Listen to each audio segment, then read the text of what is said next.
Hello friends, welcome back to my channel. Friends, आज हम आपको बताने वाले हैं कि आप कैसे एक हिंदी के पैसेज को इंग्लिश में ट्रांसलेट कर सकते हैं। ये आपके एग्जाम में 5 मार्क्स के क्वेश्चंस आते हैं फ्रेंड्स।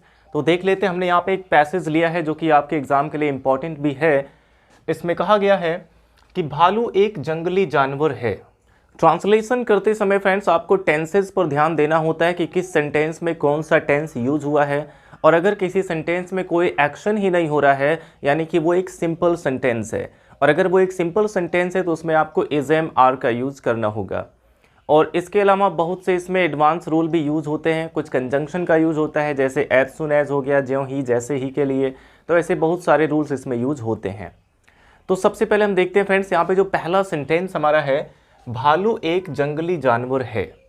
भालू एक जंगली जानवर है। अब इस सेंटेंस में अगर देखें तो इसमें कोई एक्शन नहीं हो रहा है, केवल बताया गया कि भालू क्या है, एक जंगली जानवर है। तो सबसे पहले आप यहाँ पे लिख सकते हैं भालू है।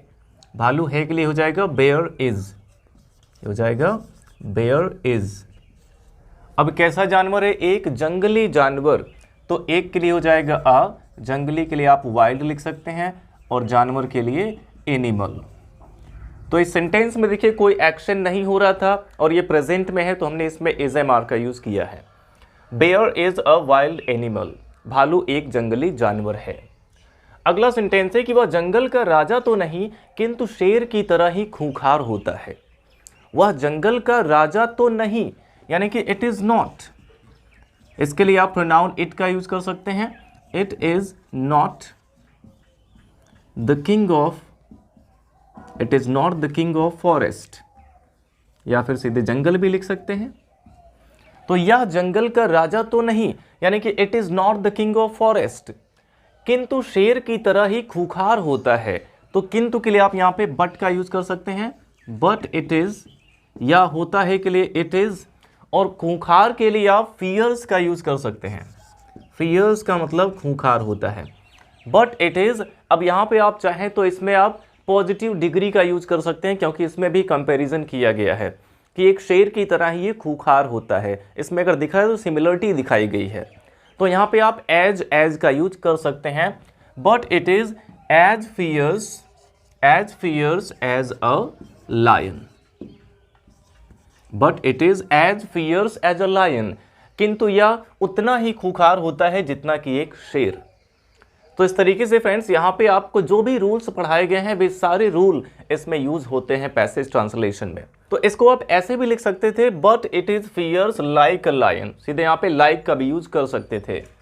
और इसके बाद देखिए, पेड़ों की घनी छाया में नदी के किनारे रहना भालू को ज्यादा पसंद है। तो सबसे पहले फ्रेंड्स हमें बनाना होगा कि भालू को पसंद है। भालू को पसंद है, इसके लिए क्या हो जाएगा, बेयर लाइक्स। भालू को पसंद है, बेयर लाइक्स। और क्या करना पसंद है, रहना, रहना पसंद है। तो इसमें लास्ट में ना आया है, यानी कि यहाँ पे आप इंफिनिटिव का यूज कर सकते हैं। लाइक्स टू लिव, रहना के लिए यहाँ पे टू लिव हो जाएगा। अगर किसी भी वर्ब के लास्ट में ना, नी, ने आता है तो आप उसके पहले टू का यूज कर सकते हैं, उसको इंफिनिटिव के रूप में लिख सकते हैं। तो रहना पसंद है, यहाँ पे टू लिव हो जाएगा। अब कहाँ पे रहना, पेड़ों की घनी छाया में नदी के किनारे। तो पेड़ों की घनी छाया में के लिए in the dense shade, dense shade. अब पेड़ों की है यहाँ पे तो ऑफ ट्रीज हो जाएगा। अब इसमें बचा हुआ है नदी के किनारे। तो नदी के किनारे के लिए आप यहाँ पे लिख सकते हैं, कॉमा लगा के लिख सकते हैं कि on the bank, on the bank, on the banks of river, नदी के किनारे पर रहना। तो बेयर लाइक्स यानी कि बेयर को पसंद है, टू लिव यानी कि रहना, in the dense shade of trees, पेड़ों की घनी छाया में, on the banks of river, नदी के किनारे। और इसके बाद देखिए, अपने रहने के लिए भालू जमीन में माद बनाता है। अपने रहने के लिए भालू जमीन में माद बनाता है। तो सबसे पहले आप क्वेश्चन करेंगे कौन क्या करता है, तो आंसर मिला भालू माद बनाता है। केवल इतना ही आपको पहले ट्रांसलेट करना है। भालू माद बनाता है, यानी कि बेयर मेक्स, बनाने के लिए सीधे मेक का यूज कर सकते हैं। और क्योंकि बनाता है, ता है लास्ट में आया, प्रेजेंट इंडेफिनिट है, और बेयर सिंगुलर है तो इसमें एस ऐड करेंगे, यानी कि सिंगुलर फॉर्म लिखेंगे वर्ब की। तो बेयर मेक्स यानी कि भालू बनाता है क्या? माद के लिए आप सीधे डैन लिख सकते हैं। तो बेयर मेक्स डैन यानी कि भालू माद बनाता है। अब कहां पे बनाता है? जमीन में। तो जमीन में के लिए हो जाएगा इन the ground, in the ground, जमीन में। अब किस लिए बनाता है? अपने रहने के लिए। तो जब भी सेंटेंस में ने के लिए आ जाता है तो वहां भी आपको इन्फिनेटिव का यूज करना होता है। तो रहने के लिए हो जाएगा to live, to live in, रहने के लिए। Bear makes den in the ground to live in, यानी कि भालू उसमें रहने के लिए जमीन में एक माद बनाता है। और इसके बाद अगला सेंटेंस हमारा है कि शरीर पर बहुत सघन लंबे बाल होने के कारण उसे बहुत गर्मी लगती है। तो सबसे पहले आपको लिखना है कि उसे बहुत गर्मी लगती है। तो उसे के लिए आप यहाँ पे इट का यूज करेंगे, और गर्मी लगना यानी कि गर्मी महसूस होती है, यहाँ पे लगना के लिए फील का यूज करेंगे। और ये प्रेजेंट इंडेफिनिट है तो फील्स हो जाएगा। इट फील्स वेरी हॉट, उसे बहुत गर्मी लगती है। अब किसकी वजह से? शरीर पर बहुत सघन लंबे बाल होने के कारण। तो होने के कारण के लिए आप सीधे ड्यू टू का यूज कर सकते हैं, तो हो जाएगा due to.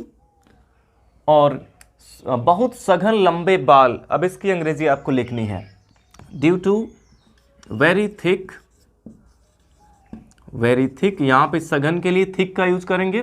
Due to very thick and long hair, and long hair. अब शरीर पर के लिए हो जाएगा on the body, on the body, शरीर पर। तो इट फील्स वेरी हॉट, इसे बहुत गर्मी लगती है, due to very thick and long hair on the body, यानी शरीर पर लंबे और बहुत घने बाल होने की वजह से। और इसके बाद देखिए अगला सेंटेंस हमारा है, भालू पालने के लिए पालने वाले को शासन से अनुमति लेना आवश्यक है। भालू पालने के लिए, तो इसको आप पहले लिख सकते हैं भालू पालने के लिए हो जाएगा टू कीप। पालना के लिए सीधे आप कीप का यूज कर सकते हैं। टू कीप अ बेयर, यानी कि भालू पालने के लिए शासन से अनुमति लेना आवश्यक है। तो क्या करना आवश्यक है? अनुमति लेना आवश्यक है। तो इसमें अगर देखें तो अनुमति लेना क्या है? इन्फिनिटिव है, और ये यहाँ पे सब्जेक्ट का काम कर रहा है। तो आप इसका स्टार्टिंग इट से कर सकते हैं कि इट इज, सबसे पहले लिखेंगे यह आवश्यक है, यानी कि it is essential, it is essential, यह आवश्यक है। अब शासन से अनुमति लेना, अनुमति लेना के लिए हो जाएगा to take permission, to take permission. शासन से यहां पे है तो of the government, of the government. तो टू कीप अ बेयर यानी कि भालू पालने के लिए it is essential to take permission of the government, यानी कि सरकार की अनुमति लेना आवश्यक है। यहां पे देखिए फ्रेंड्स, अब इस सेंटेंस को पढ़ने के बाद यहां पे पालने वाले को, इसकी अंग्रेजी लिखने की कोई भी जरूरत महसूस नहीं हो रही है, तो आप कुछ वर्ड्स को ऐसे इग्नोर भी कर सकते हैं।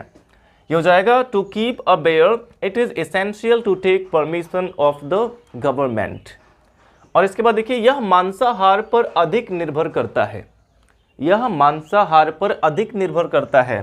तो यह निर्भर करता है यानी कि इट डिपेंड्स, इट डिपेंड्स, यह निर्भर करता है मांसाहार पर अधिक। तो यहां पे अधिक के लिए मोर का यूज कर सकते हैं। और किस पे?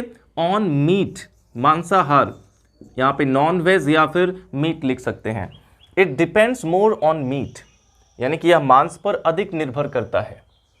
मदारी इसे नचाता है, मदारी इसे नचाता है। मदारी की अंग्रेजी होती है जगलर, मदारी की अंग्रेजी जगलर होती है। तो यहां पे आप लिखेंगे द जगलर, द जगलर। अब इसे नचाता है, वो खुद नहीं नाचता है, नचाता है। जब कोई काम खुद नहीं होता है बल्कि कराया जाता है तो वहां पे आपको कॉजेटिव वर्ब का यूज करना होता है। और यहां पे कॉजेटिव वर्ब मेक का यूज हम करेंगे, और ये प्रेजेंट इंडेफिनिट है तो यहां पे मेक्स हो जाएगा। The juggler makes it dance, मदारी इसे नचाता है। The juggler makes it dance. तो देखिए फ्रेंड्स, आपको कॉजेटिव वर्ब के बारे में अगर नहीं पता है तो इस पे मैंने एक वीडियो बनाया है, आप चाहे तो सर्च कर सकते हैं causative verb bye Nitin sir. तो आपको कॉजेटिव वर्ब की पूरी जानकारी हो जाएगी। अब इसके बाद देखते हैं, इसकी नाच छोटे बच्चों को बहुत आकर्षित करती है। तो इसकी नाच यानी कि इट्स डांस, इसकी नाच के लिए लिखेंगे इट्स डांस। आकर्षित करती है, आकर्षित करना के लिए हो जाएगा अट्रैक्ट, अट्रैक्ट, और इसमें एस ऐड करेंगे क्योंकि इट्स डांस यहाँ पे सिंगुलर है और ये प्रेजेंट इंडेफिनिट का है। आकर्षित करती है, अट्रैक्ट्स। अब छोटे बच्चों को the little children, the little children, और बहुत आकर्षित करती है तो लास्ट में कर सकते हैं very much, very much. It's dance यानी कि इसका नाच attracts the little children very much, छोटे बच्चों को बहुत आकर्षित करता है। और लास्ट सेंटेंस हमारा है कि इसकी नाक और मुख से निकलने वाली आवाज बड़ी डरावनी होती है। तो इसकी नाक और मुख से निकलने वाली आवाज यानी कि द साउंड, सबसे पहले यहां पे सब्जेक्ट लिखेंगे, सब्जेक्ट है आवाज, द साउंड कमिंग आउट, इसके मुख और नाक से निकलने वाली है, तो यहाँ पे एक एडजेक्टिव का काम कर रहा है ये, तो यहाँ पे हम प्रेजेंट पार्टिसिपल कमिंग आउट का यूज करेंगे, वर्ब की ING form. The sound coming out of its, इसकी मुख और नाक से, of its nose and mouth, nose and mouth. और इसके बाद है कि बड़ी डरावनी होती है, तो होती है के लिए सीधे यहाँ पे आप इज का यूज करेंगे और बड़ी के लिए वेरी हो जाएगा। और डरावनी की अंग्रेजी क्या होती है, आप यहां पे लिख सकते हैं स्कैरी। तो ये सेंटेंस हमारा हो गया, the sound coming out of its nose and mouth is very scary, यानी कि इसके मुख और नाक से निकलने वाली आवाज बड़ी डरावनी होती है। तो फ्रेंड्स, इस तरीके से आप इस पैसेज को बहुत ही आसानी से ट्रांसलेट कर सकते हैं। आई होप आपको समझ में आया होगा।